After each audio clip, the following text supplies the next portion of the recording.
Unemployment, bankruptcy, homelessness, a global economic crisis.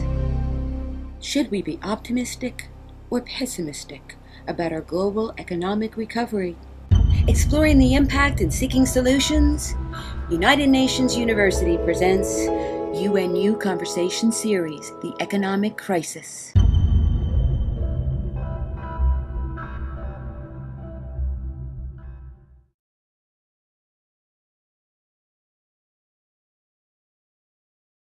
So, welcome to this edition of the UNU Conversation Series on the Economic Crisis, organized in connection with the June 2009 UN Conference on the World Financial and Economic Crisis and its impact on development. I am Jean-Marc Coicaud from the United Nations University. And with us here today, we have Professor Sakakibara, who is a professor at Waseda University and Japan's former Vice Minister of Finance for International Affairs. And Professor Sakakibara is here with us today to speak about his views on the Japanese experience in the midst of the international economic crisis. So, first of all, thank you very much for being here, Professor Sakakibara. Thank you very much for inviting me. Thank you for taking the time to be with us today. And just perhaps as a way to begin our conversation in very simple terms, what is your take on the current financial and economic crisis? Well, this is the result of the bursting of financial bubble that has been created in the United States during the course of the last 10 years or so. Mm-hmm. And, starting with subprime crisis, this sort of bubble has bursted, and it has really hit major American bank, financial institution in a very hard way. Mm-hmm. To some extent, Europe has been hit in a similar way. Japan may be the one developed country which has not been directly hit by the financial crisis. Japanese financial institutions are, in relative terms, better conditions. But at the same time, we hear in America, at least, that the Japanese economy is being hurt very badly by this economic crisis. That's right. Along with the bursting of financial bubbles, consumption bubble has, busted as well. American savings ratio, which has come down to almost zero in 2004, 2005, is now at 5%. Mm-hmm. So that American consumption has contracted very dramatically. And that contraction of consumption in the United States and elsewhere has hit the exporting countries like Japan, mm-hmm. Korea, and China in a very severe way. Mm-hmm. So as a matter of fact, contraction of GDP is much bigger than in Japan as compared to the United States. Yes. In October, December of last year, and January, March of this year, Japanese real GDP contracted at around 15% as against the contraction of 6% in the United States. So we've been really, severely hit because of plummeting of the exports. Mm-hmm. Japanese export is about 16% of the GDP, and we used to run fairly large, trade and current account surplus. Mm-hmm. But for the fiscal 2008, our trade balance has turned out to be in deficits. So that plummeting of the export has really hit this economy very badly. So you would say that the contraction of GDP, you mentioned the figure 15%, is the main manifestation of the crisis in Japan, right? I think so. Because, we do not have any sort of, major problem with the banking institution at this moment. Mm-hmm. What is, the companies which are suffering are manufacturing companies. Toyota, Honda, Sony, mm-hmm.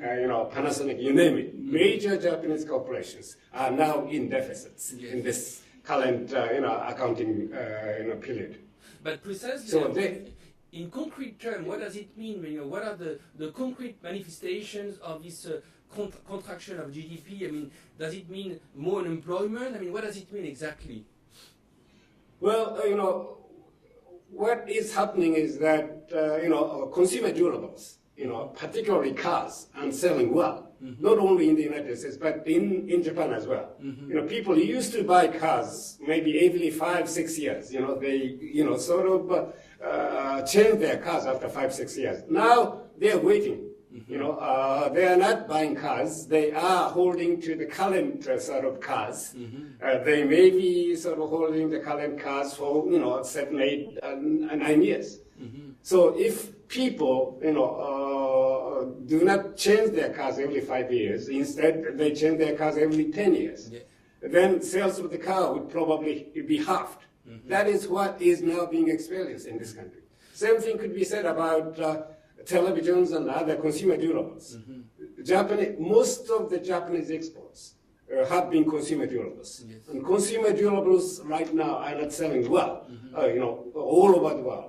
And that is what is happening in this country. And employment is suffering. Well, Japanese employment rate is still, compared to the United States, very low, but it is now about 5%, and it is expected to increase as well. And Japanese wages, usually during this period of year, we have summer bonuses.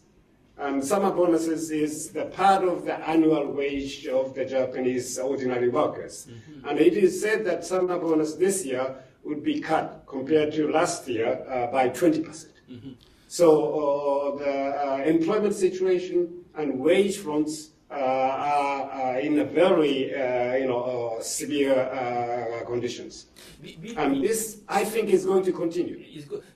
Before we move towards how the government is managing the crisis, I would want to talk a bit about the parallels between the US side of the crisis and the Japanese crisis in the 90s. Here in the US, a lot of parallels are being drawn between the bubble in the 90s in Japan and the bubble here in America right now. Do you think that it is a fair comparison? And you know, if you had to make an assessment in terms of similarities and differences between, you know, the crisis in Japan in the 90s and the crisis now in America, you know, what would be your assessment?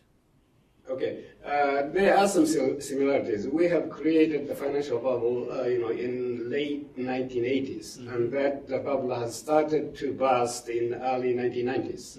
And so we have suffered from the financial crisis in the latter part of 1990. Some of the major Japanese banks went bankrupt, and Japanese government has to infuse public money into most of the financial institutions. That is what is happening in the United States at this moment. Most of the major financial institutions had to receive the infusion of public money from the government, although about 10 has you know, started to repay those public money already. But you know, that's a similarity. But I think that the financial crisis, which you know, has started in the United States in 2007, is much deeper than the financial crisis that we suffered in late 1990s. And I think this crisis has also generated, you know, a crisis in the real sector as well. And in the Japanese case, well, it has resulted in some stagnation of the Japanese economy in late 90s and early 2000. But it is not as deep as and as prolonged as the current crisis in the United States or in the world. And in the case of Japanese crisis, you know, it was a Japanese crisis, and the American economy was doing fairly well. Yes. Okay, so we could get out of the crisis by a sort of you know, exports, by increased exports. But right now, you know, American crisis is a world crisis. You know, every country in the world, you name it, has you know, has either negative growth rate or very much reduced, you know, rate of growth, including China and India. So this is the U.S. generated recession. This is a worldwide recession. Yes. But the recession we had in the 1990s was the Japanese recession, not the world recession. Yeah, absolutely. Yeah. You mentioned earlier that the contraction of GDP in Japan is 15%, and yet you only have 5% of unemployment. So how do you explain such a huge contraction and yet a relatively low level of unemployment? Well, you know, Japanese employment system is somewhat different from that of the United States. The corporations try to avoid the layoffs as much as possible. until that becomes absolutely necessary.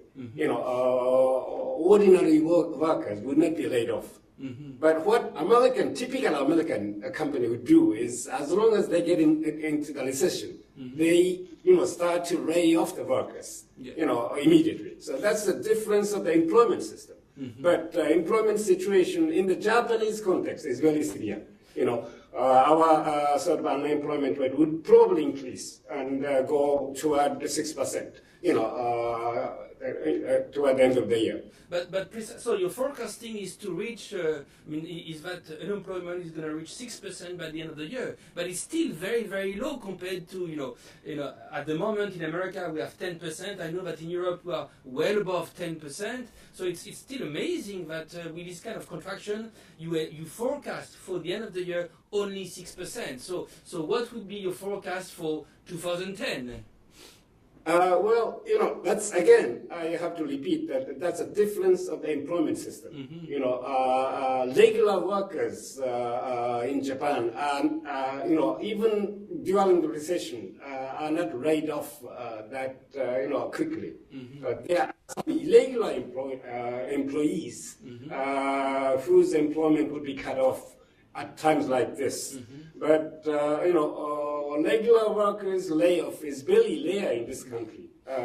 This is a different type of labor market, as compared to US or European labor market. But how do you make it, how do you make it's just, I'm asking this out of curiosity, how do you delay laying off people, how do you make it sustainable from a financial point of view? Because in America and Europe, we always hear, we have to let these people go because financially speaking, it's not sustainable to have these people on the payroll. So financially in Japan, how do you make it sustainable to keep the people on the payroll?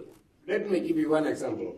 Instead of laying off maybe 10% of people, for example, out of the labor force, you'd cut down the hours of work by 10%. Yes. So every employed person would suffer, by 10% in terms of their wage payment. But that is the sort of practice that normal Japanese corporation engage in. Rather than 10%, employees, they'll cut, hours, and that burden is equally felt among the ordinary, normal employees of that corporation.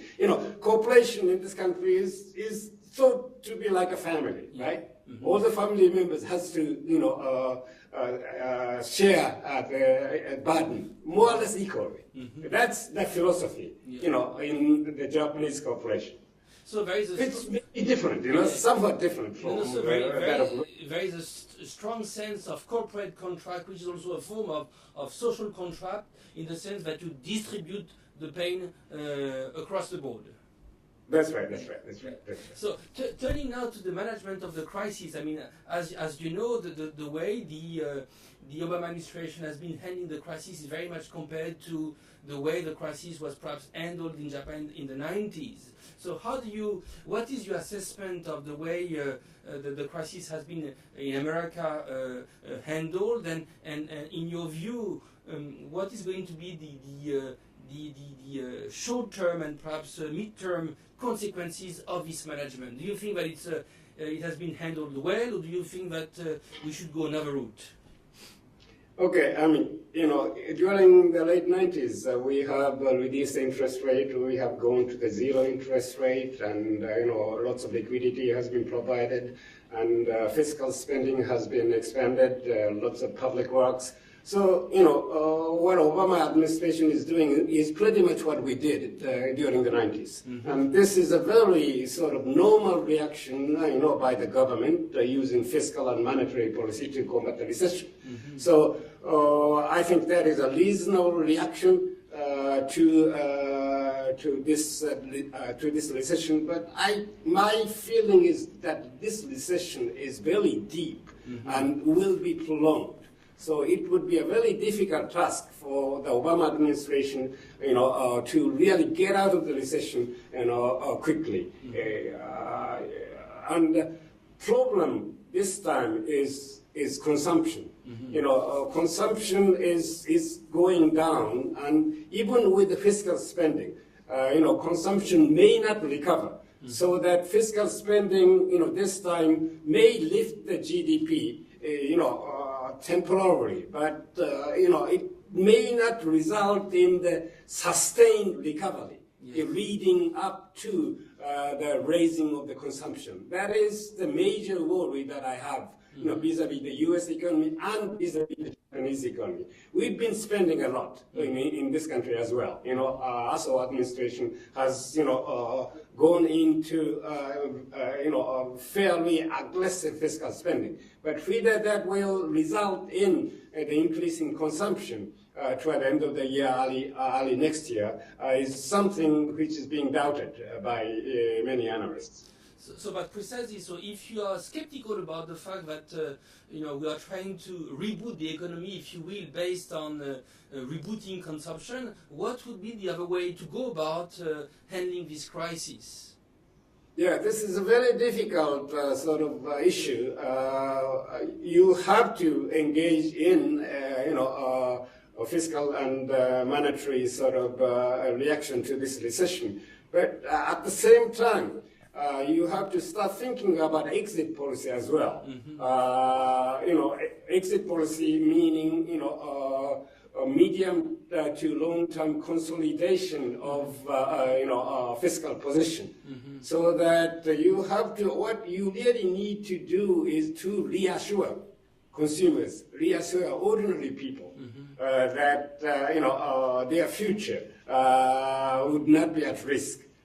They could be quite, assured that the pensions and medical care and those things would be there, 5 years or 10 years from now. So some kind of exit policy needs to be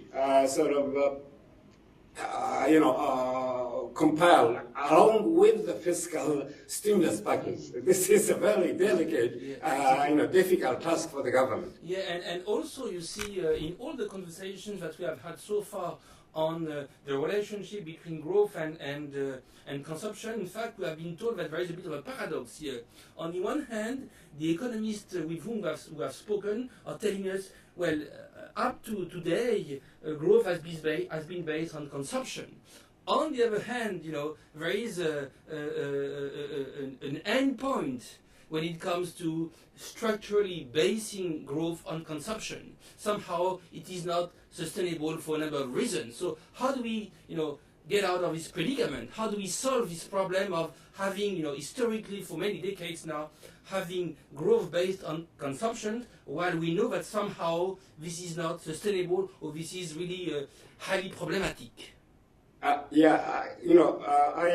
sort of agree with you. What is happening in the United States, in Japan, and the rest of the world may be a paradigm shift of the consumer's mentality.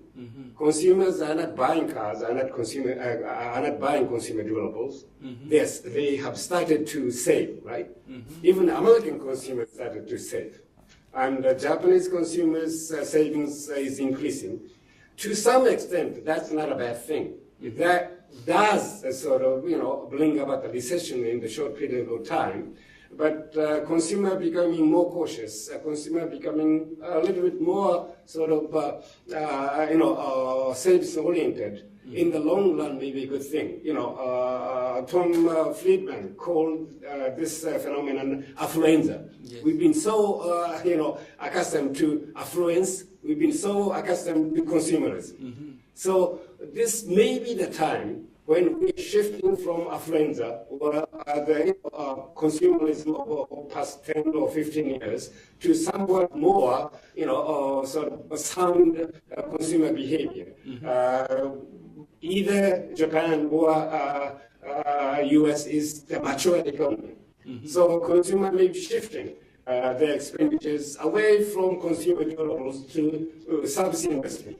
What is really symbolic in this new world is there are probably 3 keywords: environment, security, and health. And people may be shifting their expenditures to the items which is represented by environment, security, and health. So that, this may be the time when the mature economy like US, Europe, and Japan are shifting their patterns of expenditures to a more sort of sensible sort of way.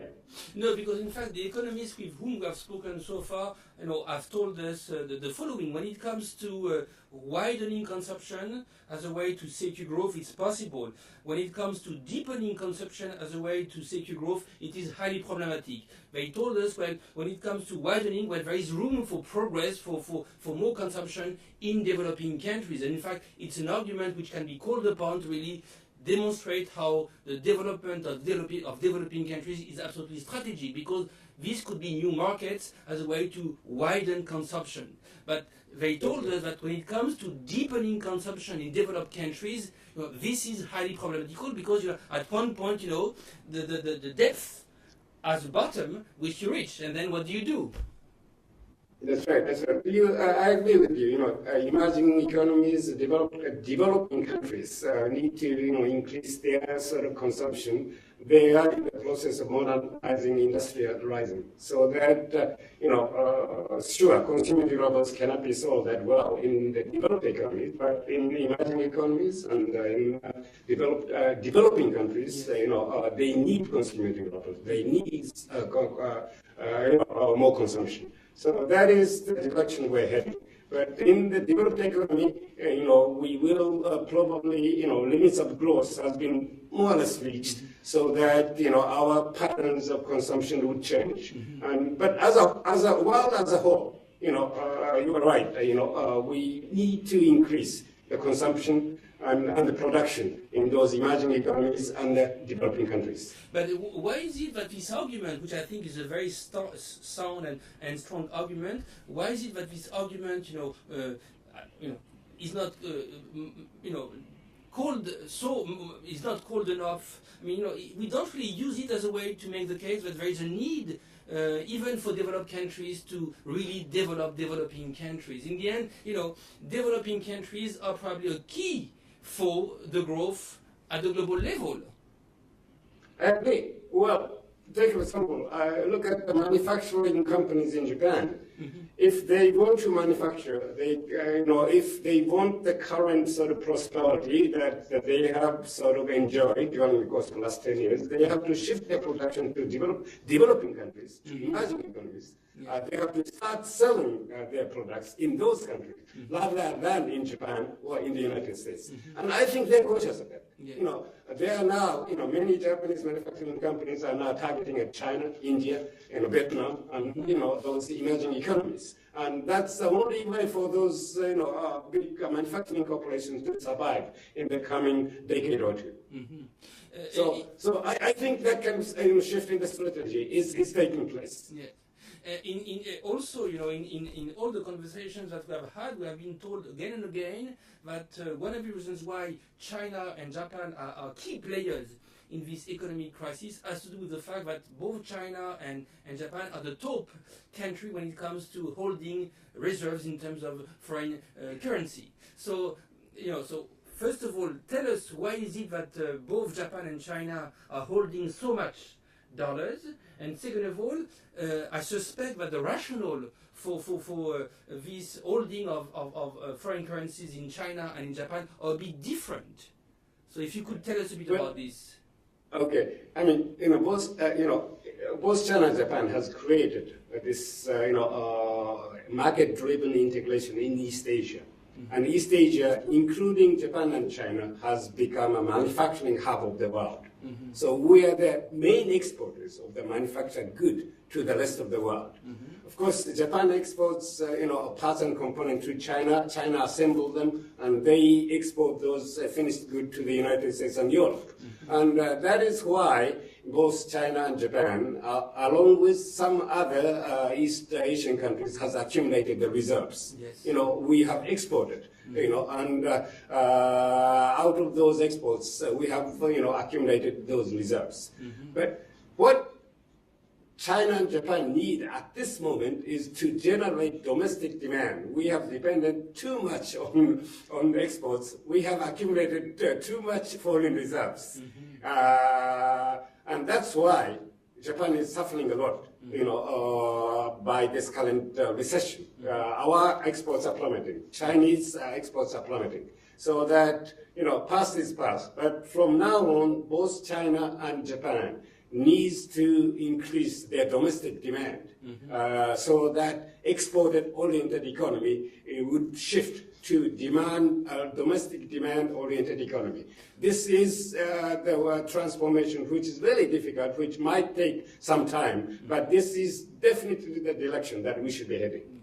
So what do you do with all these trillions of dollars that you own in terms of foreign currency? I mean, where does it sit, and what's the use of it? I mean, I guess it's a good thing, but what's the strategic meaning of all these reserves? Well, both China and Japan are holding the U.S. treasuries. Yes. So we are financing the U.S. deficits. And, there's no plan of selling U.S. treasuries, in any dramatic way, neither by Japan or China. That would probably be a disastrous, situation for the United States. Tim Geithner was in China, and he was probably asking China not to sell the treasuries, in a dramatic way. So that at least for some time to come, we will continue to hold the U.S. treasuries, but we may start to diversify, our holdings to some extent. But at the same time, as I said, we should stop accumulating the reserves the way that we have been doing in the past. We have enough reserves, okay, and we don't need any more reserves. Of course, there are various proposals in this region. As a matter of fact, I have once proposed about 10 years ago creation of Asian Monetary Fund.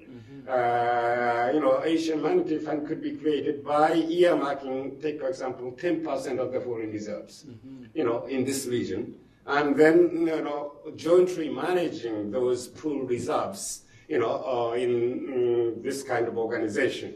So there are various ways of utilizing foreign reserves, but bulk of them would be kept in U.S. treasuries, at least for some time to come. What would be the systemic consequences of having Japan and China deciding to stop to finance the U.S. debt? What would be the consequences for the U.S., but also for the rest of the world, including Japan and China? Well, U.S. long-term interest rate would shoot up. It's already around 4%, right? Now, if Japan and China start selling U.S. treasuries, it would go up to 6, 7, 8%. That would be a disaster for the U.S. economy. At the time of the recession, long-term interest rate going up means that, well, there won't be any plant and equipment investment. And, for the government, it would become very difficult to have fiscal stimulus, further accumulating the deficits. So that, to some extent, this is a system of recycling, Japan and China is recycling, the money back to the United States. We have, got those money out of exports, right? And then, by, investing those money into the U.S. treasuries, we are giving the money back to the United States. But so this system has existed for the last 10, 15 years, and we cannot change it immediately. But is it a good investment? In other words, is it an investment which produces a good return on investment, which is productive enough in the process? You sustain the system, but in your view, is it productive enough? Especially having in mind that in fact a lot of people envision the fact that the US dollar is going to go down. So in the process, somehow you're going to lose money. So far, it has not been a bad investment, but particularly Chinese leaders are starting to worry about it. So when our Treasury Secretary Tim Geithner went to China, I'm sure that our Premier Hu Jintao, Party Secretary Hu Jintao and Premier Wen Jiabao has talked to Tim Geithner. We don't want the dollar to plummet. We want to, retain the value of our investment in the treasuries. So be careful. So you need to cooperate with us, and Chinese-U.S. cooperation is very important. And we never want the dollar, to depreciate in any significant way. Yes. And I'm sure that Tim Geithner has promised to those Chinese leaders that sudden depreciation of the dollar would not happen, and he would stop if that kind of thing start to sort of emerge. So this is a very precarious situation. Absolutely. But a strong dollar is not only in the interest of the United States. Strong dollar is in the interest of China and Japan. Yes. Because we are the biggest holders of dollar-denominated securities. And yet, I'm told again and again that the dollar is going to go down. So what is the threshold? When is it when... what is the threshold in the context of which this not so bad investment becomes a bad investment? Is there a threshold? Well, but if you look at the world economy, sure, U.S. economy is contracting, but the degree of contraction is a little bigger in Europe and much bigger in in Japan, as I have previously explained. So that I do not see any immediate danger of dollar declining dramatically. And I think international financial experts, need to cooperate in a very close way to stop the plummeting of dollar. This would not only hurt the United States, this will hurt the rest of the world in a very significant way. So close cooperation among international financial experts to make the international financial market stable is very important at this juncture, I think.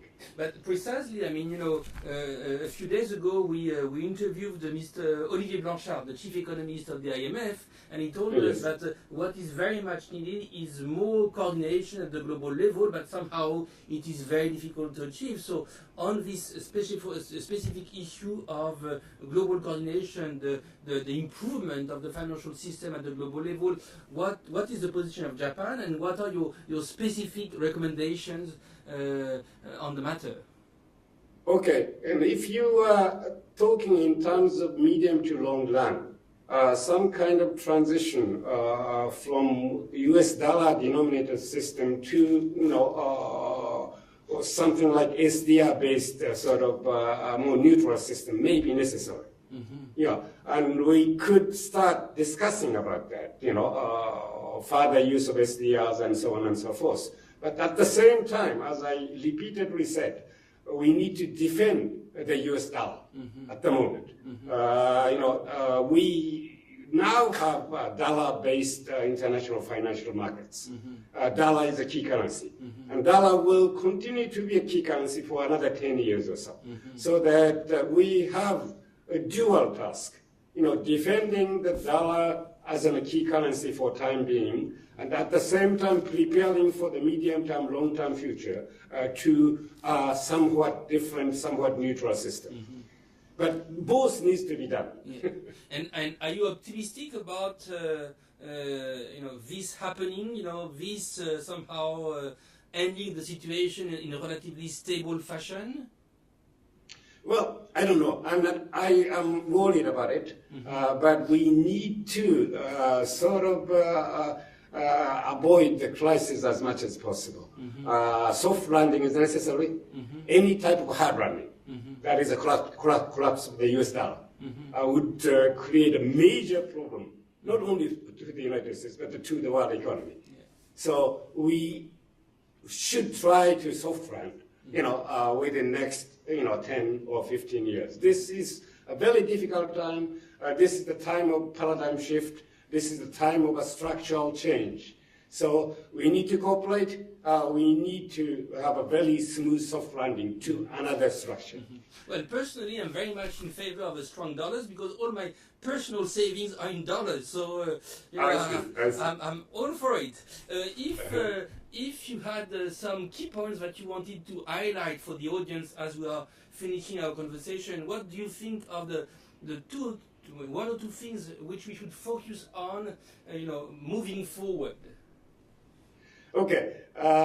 I think this recession probably is the most severest recession after the World War II.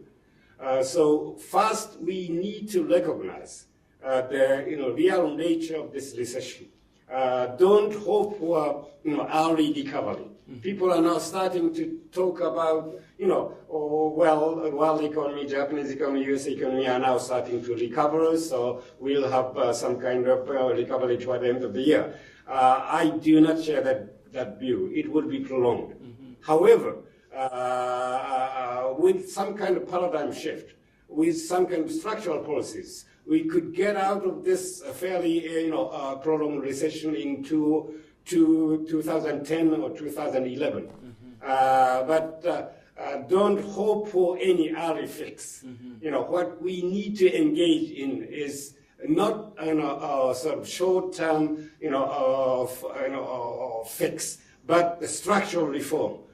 Genuine structural reform needs to be implemented. Take for example for Japan. We need to increase our domestic demand. And we need to transform our economy from export-oriented economy to domestic demand-oriented economy. This is sort of policy we should follow. It will take time, and we may have to suffer from recession for some time to come, but we need to change. The change is the key word. Okay. Thank you really, Professor Sakakibara, for taking the time to speak with us and to share your insights and ideas with us. Professor Sakakibara is a professor at Waseda University. He's also Japan's former Vice Minister of Finance for International Affairs, and we're talking about the impact of the crisis on Japan and the role of Japan in re-engineering the international system.